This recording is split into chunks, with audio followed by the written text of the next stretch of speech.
안녕하세요. 복잡한 경제 신호를 명쾌하게 풀어드리는 시간입니다. 오늘은 한국 채권 시장이 우리 경제에 대해 대체 뭘 말하고 있는지 그 속마음을 한번 같이 들여다보겠습니다. 자, 이런 상상으로 한번 시작해볼까요? 만약에 이 채권 시장이 사람처럼 말을 할 수 있다면 오늘 과연 우리한테 무슨 얘기했을까요? 지금부터 시장에 쓰는 언어 같이 한번 해석해 보시죠. 네, 첫 번째 이야기인데요. 오늘 시장을 딱 한마디로 줄이면 채권 시장이 강했다 이거거든요. 근데 이게 대체 무슨 뜻일까요? 제가 아주 쉽고 간단하게 싹 번역해 드릴게요. 네, 정답부터 딱 말씀드리면 시장이 미래를 꽤 긍정적으로 보고 있다는 신호예요. 오늘 채권 시장이 강했다 이 말은요. 투자자들이 한국 경제 괜찮겠는데? 하고 낙관적으로 보고 있다는 아주 강력한 증거라고 할 수 있죠. 이걸 쉽게 이해하려면 채권 시장의 시소 이걸 떠올리시면 돼요. 자, 보세요. 한쪽에 채권 가격이 있고요. 반대쪽에 금리가 있어요. 채권 가격이 쑥 올라가면 금리는 반대로 쑥 내려가는 거죠. 오늘처럼 투자자들이 채권을 막 사들여서 가격이 오르니까 금리는 자연스럽게 뚝 떨어진 거예요. 이게 왜 좋냐면 정부나 기업 입장에선 이자가 싸지니까 돈 빌리기가 더 쉬워지는 거거든요. 아주 좋은 소식이죠. 자, 그럼 시장이 낙관적이다 이 말이 그냥 뜬구름 잡는 소리가 아니라는 걸 구체적인 숫자로 한번 확인해 봐야겠죠? 숫자는 거짓말을 안 하잖아요. 첫 번째 증거, 바로 환율입니다. 오늘 원달러 환율이 1429.80원으로 마감했어요. 이게 무슨 뜻이냐? 원화 가치가 올랐다는 거죠. 왜 올랐을까요? 외국인 투자자들이 한국 경제 괜찮네 하면서 한국 주식이나 채권을 사려고 달러를 원화로 바꾸고 있다는 신호로 볼 수 있는 거예요. 이거 정말 중요한 포인트입니다. 두 번째 증거는 금리입니다. 우리나라의 10년 만기 국고채 금리가 무려 3.5bp나 떨어져서 3.262%가 됐습니다. 이렇게 장기 금리가 떨어지는 건 시장이 강하다는 걸 보여주는 핵심 지표 중 하나거든요. 근데 여기서 bp, 이게 대체 뭘까? 궁금하시죠? 이게 바로 베이시스 포인트라고 부르는 건데 줄여서 그냥 bp 하는 거예요. 1bp가 0.01%거든요. 그러니까 마이너스 3.5bp는 금리가 0.035%포인트 떨어졌다는 뜻이죠. 간단하죠? 이제 금융 뉴스 보실 때 bp 나오면 그거 하고 바로 아실 수 있을 겁니다. 자, 좋습니다. 그럼 이런 시장의 숫자 노름이 우리 현실 세계, 특히 기업들한테는 과연 어떤 의미가 있을까요? 다음 장에서는 이 숫자들이 어떻게 어떤 기업에겐 웃음을 또 어떤 기업에겐 눈물을 가져다 주는지 한번 들여다보겠습니다. 와, 이 슬라이드 하나가 정말 많은 걸 보여주네요. 한쪽을 보세요. 석유화 기업인 여천 NCC, 신용등급이 A-인데요.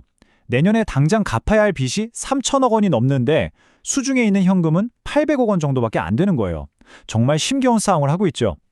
자, 그런데 반대쪽을 볼까요? 불닭볶음면으로 전 세계를 휩쓴 삼양식품, 신용등급 A+의 전망은 긍정적으로 올라갔어요. 글로벌 사업이 워낙 잘 되니까 재무 상태가 탄탄하다고 인정을 받은 거죠. 보세요. 이렇게 경제의 큰 파도는요, 기업마다 전혀 다른 현실을 만들어냅니다. 자, 이렇게 개별 기업들의 이야기에서 시야를 좀 더 넓혀보겠습니다. 우리 경제 전체가 지금 마주하고 있는 가장 큰 질문은 뭘까요? 바로 2026년 우리 앞에는 과연 무엇이 기다리고 있을까 하는 점입니다. 하나증권 보고서가 이 핵심을 아주 날카롭게 짚어냈어요. 지금 보이는 이 경기 회복 신호가 잠깐 반짝하고 마는 걸까? 아니면 이게 진짜 긴 상승 추세의 시작일까? 바로 이 질문에 대한 답에 따라서 앞으로 금리가 오를지 내릴지가 결정된다는 겁니다. 정말 흥미로운 건요, 분석가들이 미래를 점치기 위해서 과거의 기록들을 뒤지고 있다는 거예요. 역사를 보니까 우리 앞에 놓인 길이 전혀 다른 두 갈래 길이라는 거죠. 우리가 지금 걷고 있는 이 길이 과연 2014년의 그 길일까요? 아니면 2017년의 그 길일까요? 이게 바로 지금 시작에 가장 못 빠지게 궁금해하는 질문입니다. 이 두 길이 각각 어떤 길인지 한번 보시죠. 자, 이 슬라이드에 한번 집중해 주세요. 먼저 2014년을 볼게요.